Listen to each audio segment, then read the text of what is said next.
In DC Forever, rogues are running amok, setting schemes into motion that only the heroes of the DC universe can stop. Using the game's asymmetric deck building mechanic, players recruit reinforcements from a pool of 18 popular DC characters and develop their deck to further their strategy. Heroes win if they capture all the active rogues in play or rescue 30 citizens. Rogues win if they knock out all the active heroes or complete 5 schemes. So, let's see a playthrough of DC Forever. Alright, today I'll be using the first game setup on page 10. The Rogues team consists of Cheetah and the Joker, with Punchline and Black Manta in their reserve. The Hero team consists of Batman and Superman, with Aquaman and Wonder Woman in their reserve. Well, let's take a closer look at the starting Rogues. Let's start with Cheetah. She's quite literally a beast with a health value of 9 and an attack value of 3. However, she will not be able to threaten in conventional ways due to her 0 threaten value and her Primal Drive constant ability. Her Apex Predator limited ability will allow her to move 2 citizens from her location to a scheme when she attacks, though. The Joker, on the other hand, has a high threaten value of 3 and a low attack value of 1. His Agent of Chaos constant ability will make him incredibly difficult to beat. Now, let's move on to the plotting stage of the first round. This is where the rogue player can buy cards from the reserve, recruit a rogue, or play cards. After drawing my starting hand of 6 cards, this is what I have. So I'll play Joker's Dose the City, which is a scheme on Arkham Asylum. Notice how I place it face down. This is so my opponent doesn't know how many citizens it will need to be completed, its effect, or if it's even a scheme in the first place. However, I will probably hold off on Cheetah's dedicated to the hunt and loot artifact schemes. Why? Well, fewer schemes give heroes fewer locations from which to save citizens. We'll test out that theory as we go along. Now, next I'll play Cheetah's Scent the Prey. This will reduce the starting hero hand to 4 instead of 6. Time to spend some infamy. This is where playing more will help you decide how aggressive or conservative you want to be. I have 8 infamy I can use. That's enough to bring in Black Manta, who has a recruit cost of 6. I don't see anything worth the other 2 infamy, so I think I'll keep the loot artifacts. Black Manta comes into play right away. Now I can buy as many of Black Manta's 0 cost cards, so let's take a look at them. Seeing as how I still have 3 remaining schemes between my hand and my deck, I can probably hold off on buying the Black Manta schemes. Instead, let's make him a real threat with Blood in the Water times 2, Treasure Hunter, and Twin Swords. That's the end of the plotting stage, so time to draw 3 cards. After drawing, I have 1 more scheme option and 2 events I can play in the confrontation. Now, on to the hero planning stage. Similar to the rogue's plotting stage, heroes will be able to recruit, buy, and play cards during the planning stage. Here's my warning, though, that I'm not exactly a tactical genius, so your thoughts about what the hero player should do with this hand may differ from what I'm about to do. So even though Cheetah made the heroes lose 2 cards, I still like the idea of attaching peak physical form to Batman and flight to Superman. I may be making a mistake going into the confrontation without any cards, but I think I'll also play the Batcave to make it easier to get Batman cards into play. Now, I'll empower Batman with the remaining card. It remains to be seen if I should have recruited Aquaman instead. End of the planning stage, but no card draw for heroes until the maintenance stage.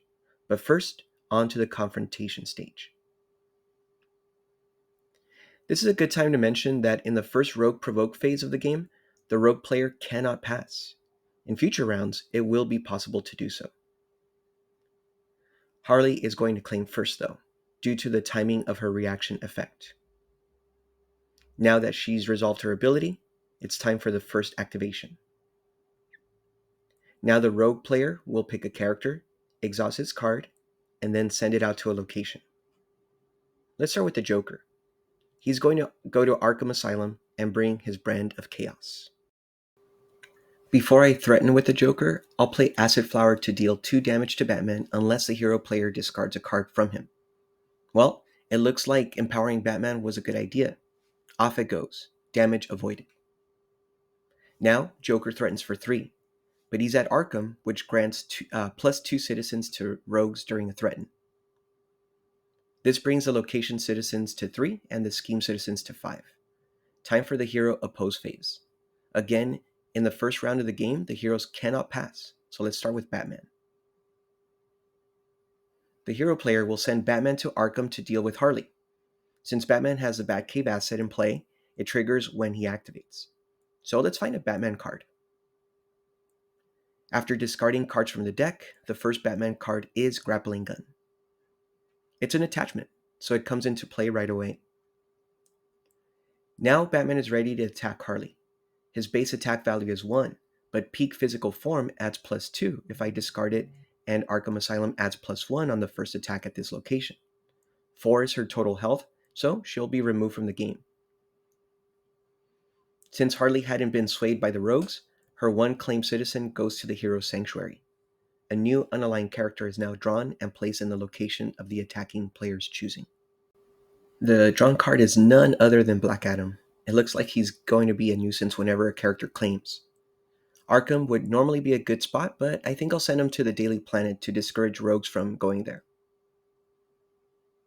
In the resolution phase, we first check for completed schemes, and there are none currently. Win conditions, also none currently, so we prepare for further confrontations.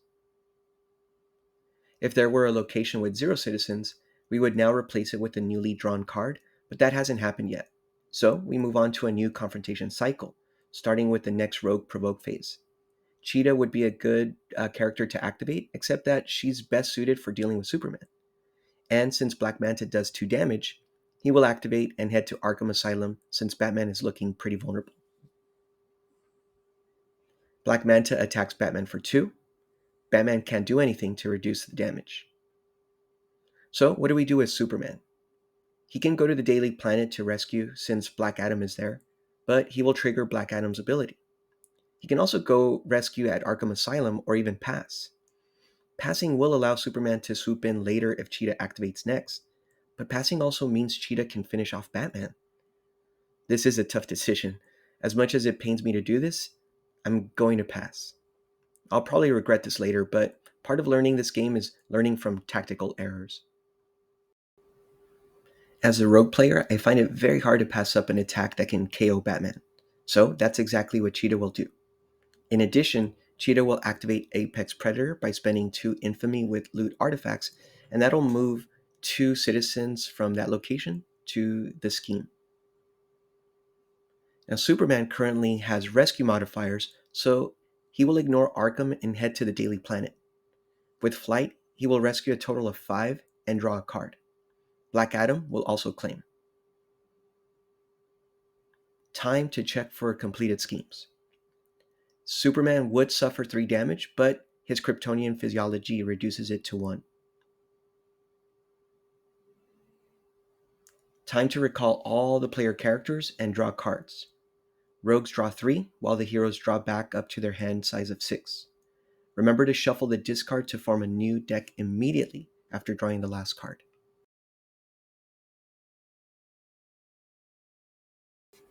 With the scheme completed and in my master plan, it might be a good idea to play another scheme.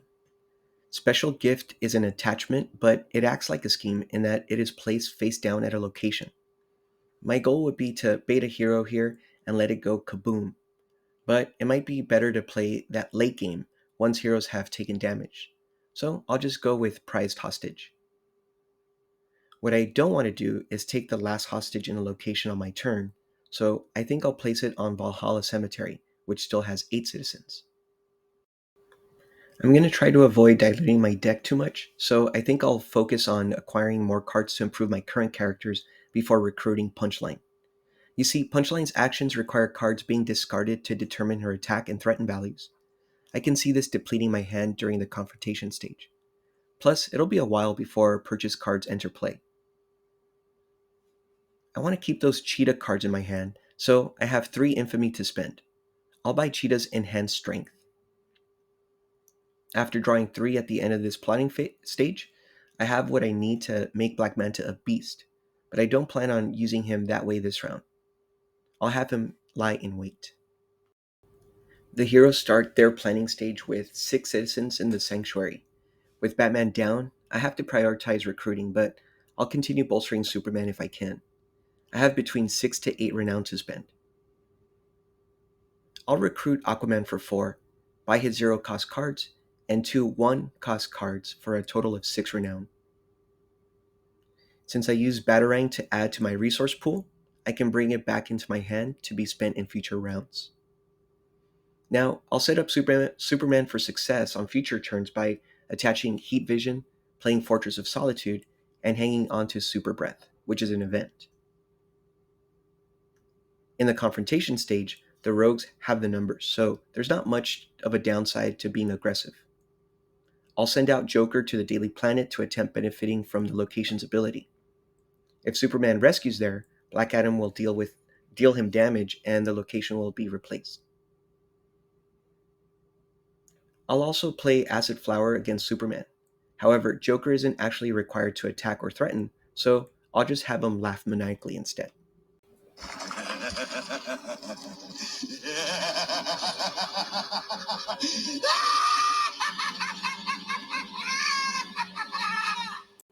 Superman will reduce the damage to 1 and avoid discarding his attachment or asset.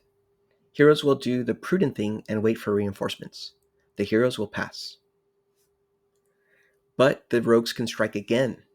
Time to send Black Manta out to Valhalla Cemetery. Oh, there's blood in the water, alright. I'll use both events to increase Black Manta's threat value to 7. Only 1 citizen remains at Valhalla Cemetery. The hero player knows Superman is still too vulnerable to Cheetah's attacks, and Aquaman will take time to ramp up, so heroes will pass. Time for the resolution phase. The rogue player reveals the completed scheme, Prized Hostage. With 7 citizens, the scheme's ability places an activation token on Wonder Woman, making 10 her new recruit cost. With 2 schemes in the master plan and the heroes on the ropes, the rogues will pass. Since the heroes had already passed, this ends the stage. The rogues draw, they get plus 2 cards because of the Daily Planet ability, and the heroes draw back up to 6. Note that if the heroes had more characters on the Daily Planet, they would get plus 2 cards after drawing up to 6.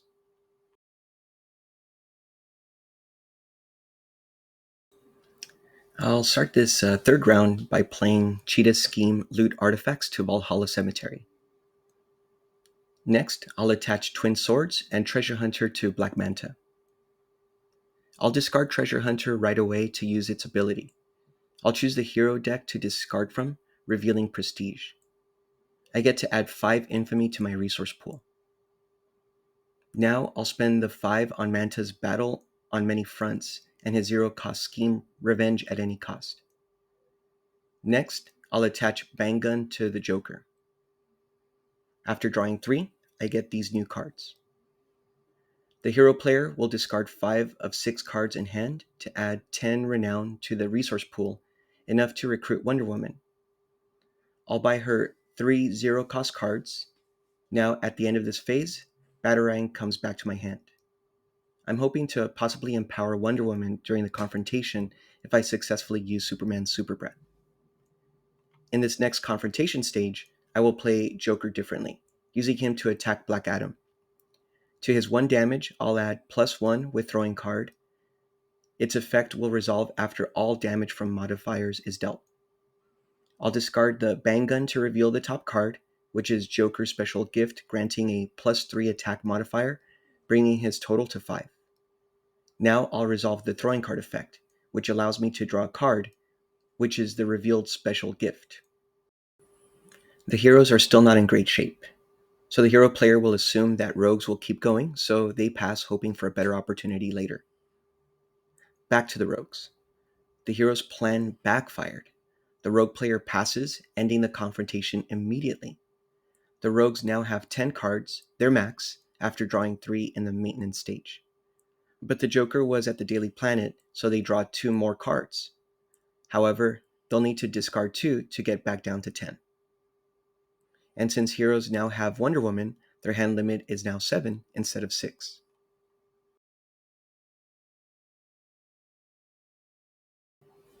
In round 4, rogues will attach Treasure Hunter to Black Manta again and immediately use its effect, discarding it to discard the top card of the hero deck. Coincidentally, it's Prestige again, which will add 5 infamy to the rogue's resource pool. Let's add 3 more to buy Psychological Torment and Enhanced Strength. Finally, let's play Scent the Prey to place 2 random hero cards back on top of their decks. That should slow them down quite a bit. Now let's draw 3 again. Heroes have to step it up. Let's start prepping Aquaman with an asset and an attachment. Now let's empower Wonder Woman. She'll now be able to use her limited ability, but I'll hold off using it until the confrontation stage. In this confrontation stage, I want to finish off Black Adam, but I will only be able to do so with Cheetah. I would prefer to activate her later, but the other characters can't do much with the low citizen numbers at each location. If I pass, it's a gamble. The heroes could also pass, hoping to build up each hero with a slew of new cards. So, Cheetah it is. I'll play Enhanced Strength to bring the attack total to 6, enough to sway Black Adam. The next drawn unaligned character is Frost, who is placed at Arkham. The heroes will activate Wonder Woman first. I'll spend the 3 renown for her empowered card to activate her limited ability to search for a gift.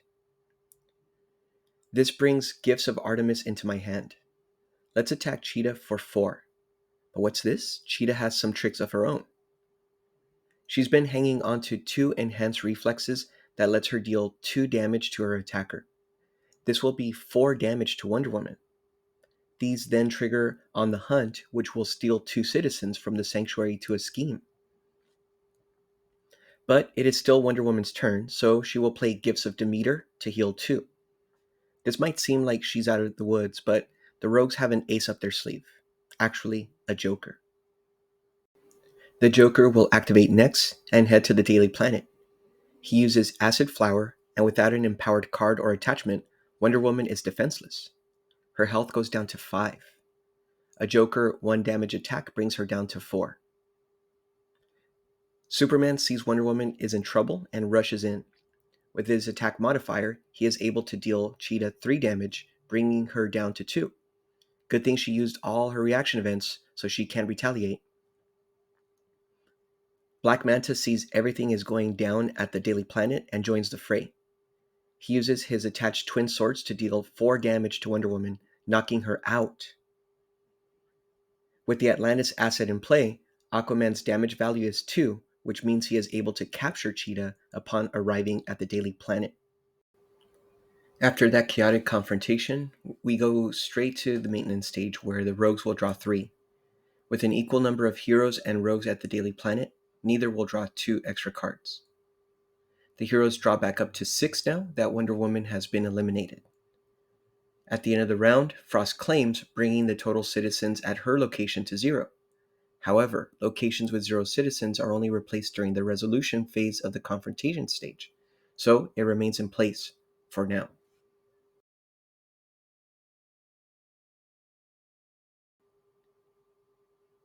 I'll start by attaching Treasure Hunter to Black Manta and using it right away. I'll discard the top card of the hero deck. I discard Peak Physical Form, giving me 6 infamy to work with. To that, I'll add 3 from Scent the Prey. With 9 infamy, I'm tempted to bring in Punchline. However, that will further dilute my rogue deck. Instead, I'll buy 2 high price items, the Joker's One Bad Day and Black Manta's Twin Swords.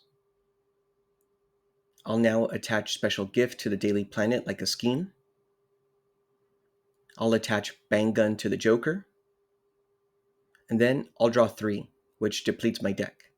Remember that I have to shuffle my discard to form a new deck right away. I think the heroes should empower Aquaman with Batman's grappling hook. I'll then use Batarang and Renown to add 3 Renown to my resource pool.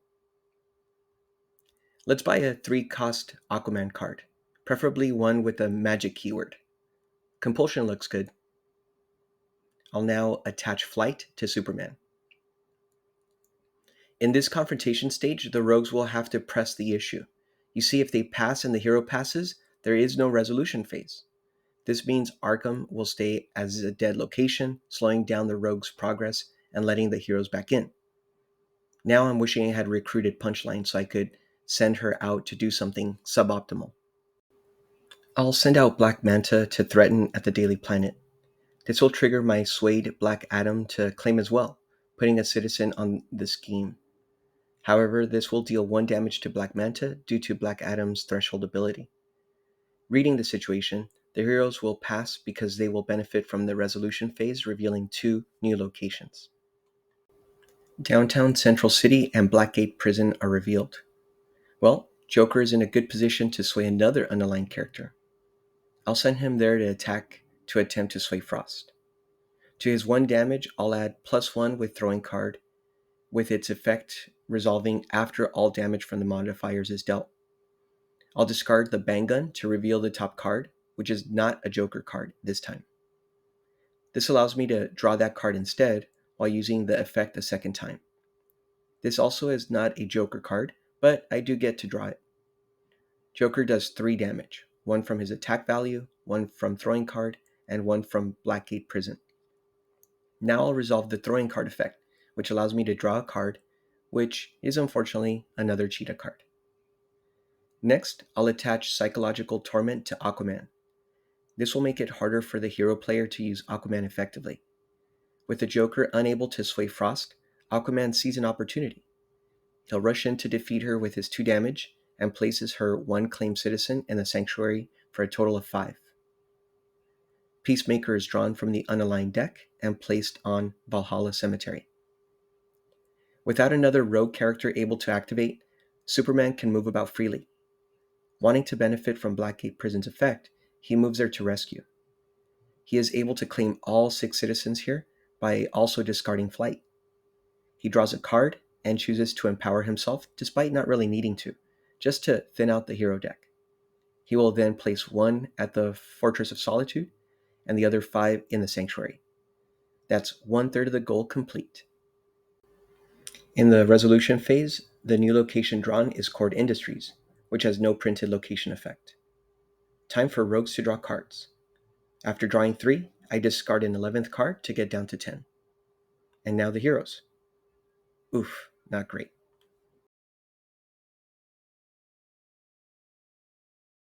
Now it's time to get Punchline into the mix.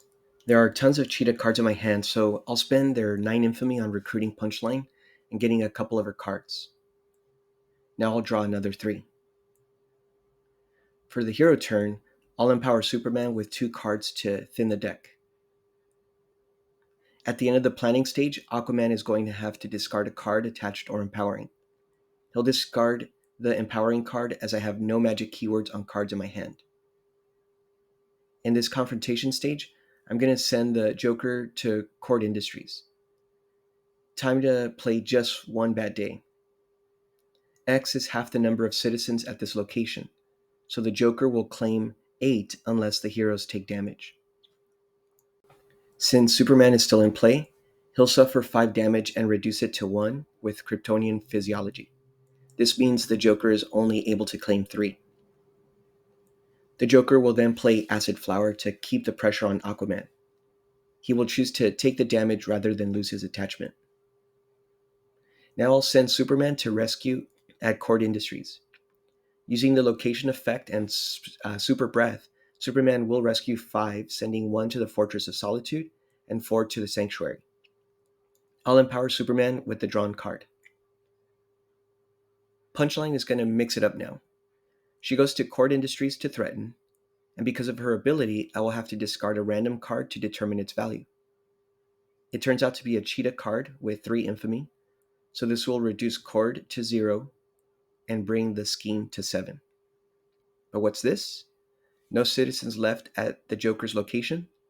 This means Aquaman can go to Cord Industries to damage the Joker without him being able to use his ability to ignore the damage. Let's go then. Using both assets, discarding 1 for the +2 damage, Aquaman will do a total of 4, just shy of a KO. And since Aquaman attacked, he will discard his attachment to move 1 citizen from downtown Central City to the Sanctuary. More than halfway to my goal. After drawing a card with its effect, I gain compulsion. Time to check for completed schemes. Revenge at any cost is complete. 3 schemes down, 2 to go. But what's this? Black Manta is ready, so he will go back to the reserve to deal 6 damage to Aquaman. KO. Superman stands alone. House of Mysteries is the next location. Rogues draw 3 more in the maintenance stage. And now heroes get to draw back up to 7 because there are 2 citizens at the Fortress of Solitude. The rogues will start round 7 by spending 7 infamy to recruit Black Manta again. Now I'll spend the remaining infamy to buy Ocean's Fury. Here's my hand after drawing 3. For the heroes, I'll attach Flight and Heat Vision to Superman. Then I'll buy X-Ray Vision and Super Breath. I'll empower Superman to further thin my deck. I'll send Black Manta to downtown Central City and threaten using Blood in the Water and Battle on Many Fronts to claim a total of 6. Black Adam will attack Black Manta and claim 1 more onto the scheme. Battle on Many Fronts will exhaust Superman, so in the resolution phase, I choose not to reveal the scheme and leave it where it is. This will allow me to send the Joker out without fear of retaliation from Superman. He threatens, and he claims the 1 remaining citizen. In the resolution phase, Gotham City is revealed. Punchline will join the Joker at Gotham City Hall. She discards a random card, which is another copy of Blood in the Water, to claim 3. She claims 1 more due to Gotham City Hall's effect for a total of 4. I again choose not to reveal the scheme and leave it where it is. And then after drawing, I have 10 cards. Here are the hero's 7 cards, as I'm still benefiting from Fortress of Solitude.